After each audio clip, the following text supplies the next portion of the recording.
Terima kasih masih bersama YPB Movie. Masih melanjutkan part sebelumnya, Daishinkan menggunakan kekuatan luar biasa yang mengejutkan Pegito. Jadi cerita kita berlanjut dengan Dai memegang erat tangan ibunya, dengan Dai sendiri akan terperangkap dalam gelombang energi yang dikenal sebagai All-Might Smash. Sebuah teknik dengan kekuatan tak dikenal yang hanya diketahui oleh Angel Agung yang saat mengenai target akan menghapus semua yang disentuhnya, mengirim mereka turun ke tingkat paling bawah dari alam iblis. Rani menyuruh Dai menghentikan semua ini karena mereka berdua bisa mati bersama. Namun saat cahaya itu bersinar, Rani lah yang tampak paling rusak olehnya. Wajahnya hampir tidak bisa menjaga kedua matanya tetap terbuka sama sekali. Bahkan dia memohon kepada putra bungsunya. Tapi Dai yang menatap ke bawah dengan dingin sama sekali tidak terpengaruh. Dia katakan ini adalah satu-satunya cara untuk menyelamatkan Rani dan untuk menyelamatkan semua orang. Namun, saat ibu dan anak itu terjebak dalam pertengkaran mereka di luar masa cahaya raksasa, Pegito akan mengawasi dengan ketidaksetujuan total. Pegito menyebut Dai pengkhianat. Dia tidak akan membiarkan Dai merusak rencananya. Dengan kemarahan total di wajahnya, kebanggaan Pegito yang pernah dia rasakan atas kebangkitan Dai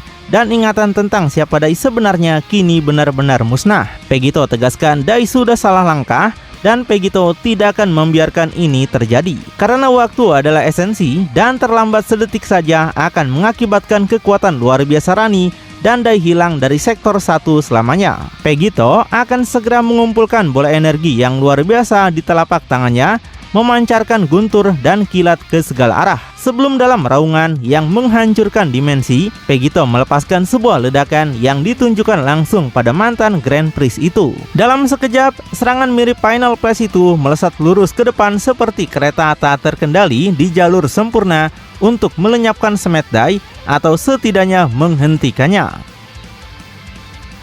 Tapi sungguh tidak terduga ketika laser Pegito yang maha kuasa akhirnya menyerang, itu malah terbelah menjadi dua, seolah-olah energi gelap Pegito tidak bisa berbuat apa-apa untuk menghentikan kehadiran suci Dai. Ini mengejutkan Pegito yang mengharapkan tidak kurang dari kehancuran total, apalagi serangan yang dilepaskan oleh Dai Angel yang telah dia kalahkan 2 kali. Ketawa terbahak-bahak atas upaya Pegito untuk menghentikan hal yang tak terhindarkan, Dai minta maaf, tapi kekuatan ini lebih dari sekedar miliknya. Dia katakan ini adalah kekuatan Angel Agung yang dikirim langsung dari Akobel. Baik Pegito maupun Dai sendiri tidak akan bisa menghentikan ini setelah bergerak. Dan pada akhirnya, bahkan dengan teriakan Pegito, ledakan raksasa berupa cahaya penuh yang meliputi segalanya akan menjadi hasil akhir, menciptakan semi bulatan energi yang menyebar ke seluruh sektor, sementara wajah Pegito di dekatnya juga hilang dalam cahaya. Setelahnya, meninggalkan puing-puing yang jatuh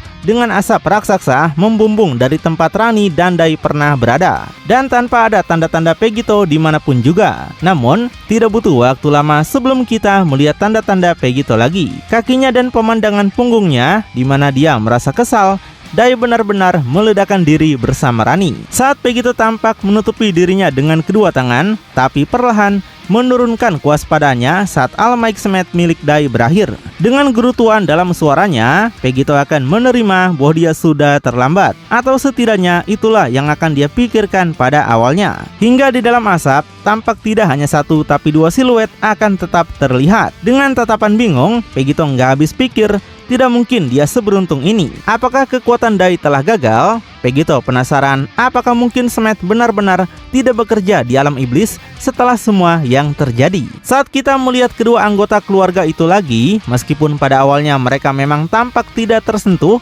tapi ketika melihat Rani lebih dekat, memang ada sebuah perubahan besar. Sementara Dai di sisi lain tetap persis sama seperti sebelumnya. Tiba-tiba merasakan perubahan dalam kekuatan penglihatan dan penampilannya, Rani akan panik. Nampak jelas bagi kita semua sekarang, karena dia tidak lagi mengenakan armor iblisnya dengan semua armornya hilang. Tidak hanya itu, tanduknya juga hilang dan serapim merah tunggalnya digantikan dengan serapim biru. Akhirnya, Rani telah kembali pada keadaan aslinya untuk pertama kalinya. Namun, Dai yang puas akan dengan santai melepaskan ibunya saat Rani dengan cepat melepaskan tangannya yang sekarang tidak lagi cakar iblis. Sekarang gemetar dan hanya melihat tangan yang telah berubah, Rani akan tampak lebih terkejut dari sebelumnya. Seketika itu juga dia jatuh berlutut seolah energinya baru saja terkuras darinya. Saat dia semakin tenggelam dalam kegilaan dan kekecewaan, dia terus bertanya apa yang telah Dai lakukan padanya. Rani penasaran kenapa dia masih di sini, bukankah Smet akan mengirim mereka ke sektor 10? Selain itu, di mana gen iblisnya berada? Tapi, Dai yang menatap ibunya yang jatuh akan memiliki semua jawaban dan menjelaskan. Dia memberitahu setiap makhluk jahat atau iblis yang disentuh olehnya akan dihapus dan langsung dikirim ke alam iblis pada awal sektor ke-10.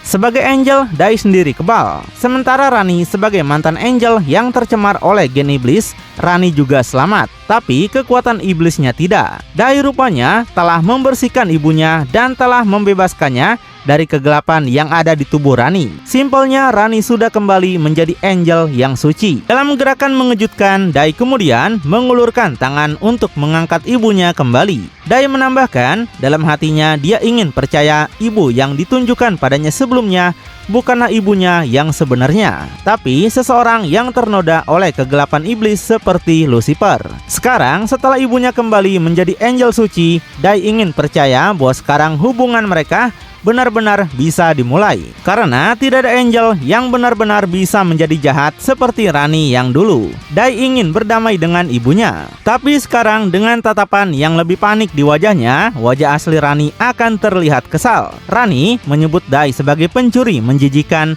karena Dai sudah menghapus bayinya. Meninggalkan Dai menjadi bingung mengapa Rani menyebut kekuatan iblisnya sebagai bayi. Wah, apakah bayi yang dimaksud itu adalah hubungan gelap antara Pegito dan Rani selama pertarungan? Tapi tiba-tiba, sebelum dapat menjelaskan apapun, seseorang mencengkram kepala Rani yang ketakutan dengan tangan iblis mengerikan. Mungkinkah itu yang disebut bayi yang dia bicarakan? Tak lama kemudian, saat dia dengan paksa menarik kepala Rani ke belakang untuk menatap wajahnya, itu tidak lain adalah Pegito sendiri yang akhirnya memasuki pertarungan setelah tidak dapat berbuat apapun sebelumnya. Tapi sekarang, dengan penghalang Smet hilang, kedua korbannya siap untuk Pegito buru. Hanya dengan sedikit kata penjelasan lagi, dengan kekuatan dan kecepatan yang kejam, Pegito kemudian akan langsung menghantamkan kepala Rani ke tanah dengan sangat keras. Dalam keadaan lemah, bentuk angel normal saja tidak akan cukup kuat untuk melawan kekuatan iblis Pegito.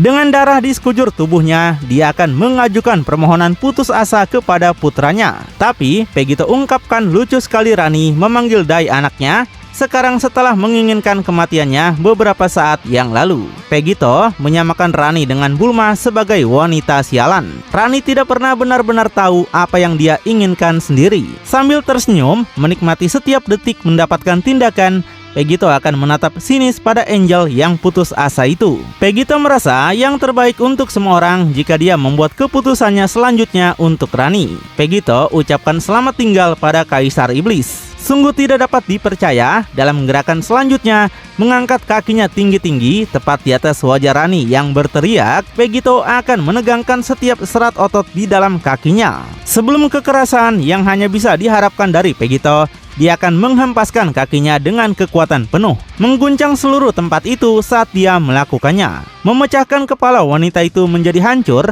dengan darah segera menyembur ke atas membasahi seluruh Pegito. Dan dalam adegan traumatis juga membasahi Dai anaknya yang baru saja menyaksikan kematian mengerikan ibunya yang dulu diakui atau tidak. Pegito menyuruh Dai melihat, sudah dia bilang akan membalasnya dan lebih dari itu. Pegito sampaikan semuanya untuk Dai sebagai teman lama. Dengan tawa rakus dan kegembiraan, Pegito akan berteriak ke udara tampak lebih iblis dari sebelumnya. Bahkan wajahnya hampir tidak bisa dikenali pada sudut ini. Di kata-kata terakhirnya sebagai angel penuh, dia masih hanya melontarkan caci maki padanya. Dia pantas mendapatkan ini dan harus tahu itu. Sekarang kembali ke tampilan tersenyum biasanya. Dengan rasa ingin tahu, dia akan meraih tangan kanannya dan hampir bergerak untuk mulai membukanya, seolah-olah dia sebagian mesin. Dalam kilas balik yang sangat dibutuhkan dari kedalaman tangan Pegito, ekor selnya kemudian muncul yang terkenal digunakan hampir secara eksklusif pada angel. Setelah itu dengan gaya khasnya, Pegito akan meluncurkan tangannya lurus ke bawah dengan kenikmatan yang kejam saat seluruh wajahnya akan bersinar positif. Seperti dalam adegan sel saga esensi sejati Rani yang merupakan materi organik, akan tersedot dengan cepat melalui tangan Pegito. Berdenyut dan mengembung tanpa henti saat Pegito hanya melihat ke bawah, memastikan dia tidak melewatkan setetes pun.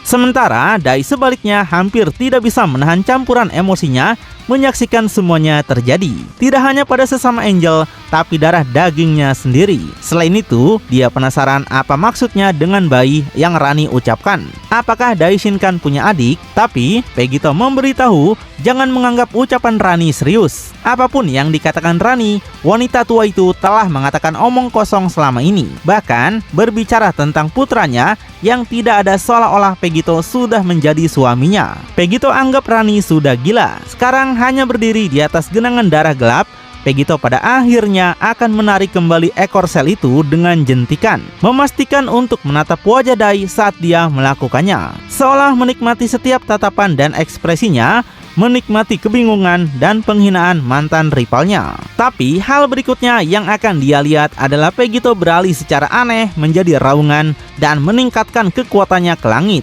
Pegito tidak dapat mengendalikan dirinya, meledak dalam tawa, mengirimkan angin dan puing-puing ke seluruh dirinya. Sementara Dai di dekatnya hanya menutupi tubuhnya, setidaknya sebagian teralihkan dari apa yang baru saja terjadi. Tapi saat Pegito sekarang dikelilingi oleh aura yang besar, Dai tidak bisa menahan diri untuk berkata bahwa itu adalah kekuatan ibunya. Tapi Pegito memberitahukan dia bukanlah ibunya, tapi ayah Dai sekarang. Namun saat Pegito mengakhiri kekuatannya, dia akan menatap langsung pada Dai Shinkan untuk meminta pendapatnya. Pegito tegaskan, meskipun Dai telah menyingkirkan semua kekuatan iblis Rani, tapi bahkan apa yang tersisa darinya adalah peningkatan kekuatan yang luar biasa. Wanita tua itu menyembunyikan lebih dari yang Pegito duga. Dai mungkin telah membantunya dengan menambahkan sedikit lebih banyak cahaya untuk menyeimbangkan kegelapan di dalam tubuhnya. Dai yang terkejut hanya akan membalas apakah Pegito ingin membunuhnya juga. Jika benar, maka Dai Shinkan setuju untuk dimakan oleh Pegito. Pegito yang sekarang menutup matanya dan tersenyum akan tetap diam dan misterius. Saat Dai akan terus mengamati, bertanya-tanya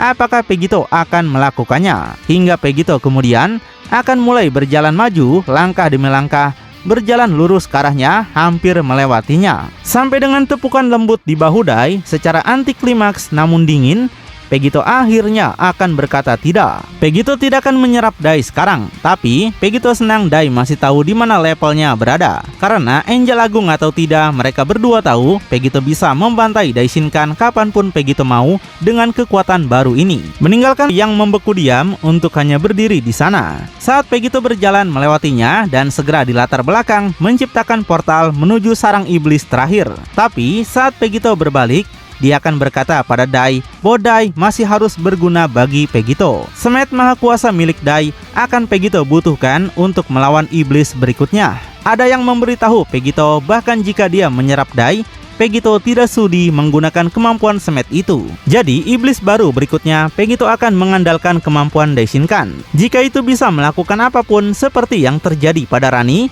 itu seharusnya menjadi hal yang pasti. Tapi Pegito akan menguji musuh mereka dulu bersenang-senang dan kemudian Dai bisa menjadi kartu andalan terakhir Pegito. Dengan semua itu dikatakan tanpa membuang waktu lagi, Pegito kemudian akan turun ke portal misteri menuju lawan sejati terakhir dari seluruh alam iblis.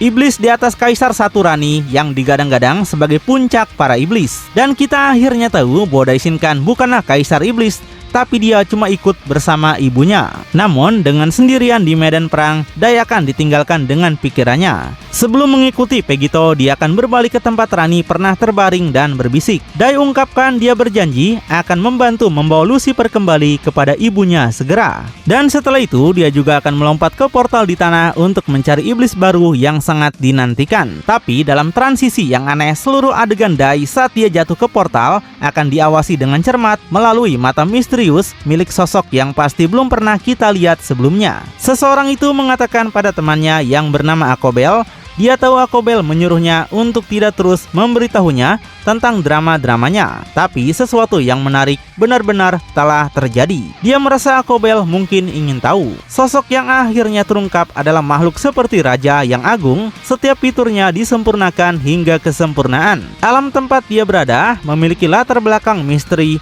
yang bergerak seolah-olah dia tidak pernah ada di alam yang dimaksudkan untuk dilihat oleh siapapun, apalagi manusia panah. Akobel yang paham seperti apa ucapan temannya menegaskan sudah dia bilang semua hal akan memperbaiki dirinya sendiri seperti yang telah terjadi sejak awal waktu. Sampai akhirnya kita melihat Akobel yang legendaris sebagai ayah Daishinkan dan menyebutkan nama temannya adalah Kastil. Dengan mata ketutup dan simbol ketupat di bawah matanya akan mengucapkan kata-katanya. Berbalik di kursinya dengan sedikit kesal, Kastil kemudian akan menjelaskan pada Akobel untuk memberitahunya bahwa mantan kekasih Akobel yaitu Rani telah dibunuh. Dan pembunuhan itu dibantu oleh salah satu putra setengah rasnya yang paling lemah pada saat itu yaitu Daishinkan. Tapi Akobel yang tetap menjaga matanya tetap tertutup berfokus pada meditasinya. Sampai kemudian matanya akan terbuka lebar memperlihatkan bagian putih matanya yang berwarna. Kemudian Akobel akan berdiri dan kemudian berjalan maju dengan percaya diri saat saudaranya Kastil akan bertanya. Dia tanyakan Akobel mau kemana sekarang. Kastil yakin sepertinya Akobel memiliki lebih banyak perasaan untuk Rani daripada yang dia tahu. Di sini Akobel hanya akan berkata bahwa mereka harus bertemu dengan dewa-dewa tua sekarang. Multiverse 20 semakin dekat untuk menyebabkan gangguan dalam keseimbangan kekuatan. Jika Daishinkan putranya sekarang terlibat, mereka bisa mengharapkan yang terburuk. Tapi setelah mendengar ini, Kastil akan menjadi ketawa gembira dan menanyakan apa sebenarnya yang terjadi pada semua hal yang memperbaiki diri mereka sendiri, sama seperti sejak awal waktu. Sepertinya Akobel akhirnya mengindahkan peringatannya, tapi Akobel hanya diam saja sambil berjalan pergi. Wah, sekuat apa sebenarnya mereka ini ya? Tiba-tiba adegan berubah dengan sosok lain yang akan kita temui selanjutnya tidak lain adalah Gohan Beyond Beast. Tubuhnya jauh lebih rusak daripada saat terakhir kita melihatnya. Sekarang dia akan berjuang untuk berdiri, menyeimbangkan diri pada satu lutut saat dia mencengkram perutnya yang luka. Dan tentu aja yang berdiri di depannya terungkap sebagai orang yang telah memberikannya pukulan pada Gohan. Tapi tentunya itu bukan Whis biasa, melainkan telah membuka varian iblis dari Serapi Merah yang luar biasa.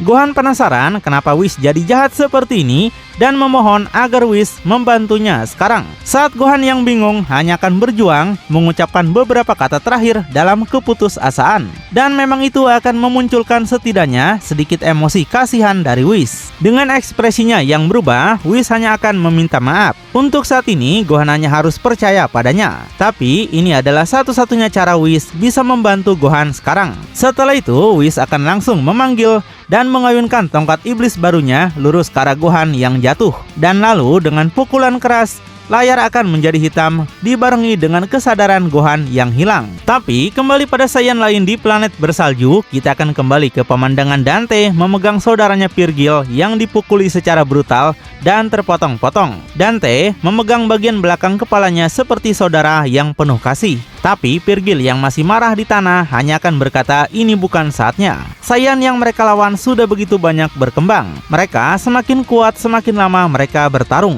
Sebelum mendekat pada wajahnya, dia akan menambahkan dirinya takut mereka berdua tidak akan bisa bertahan lebih lama lagi. Tuan Lucifer pasti akan menghukum mereka dengan kematian.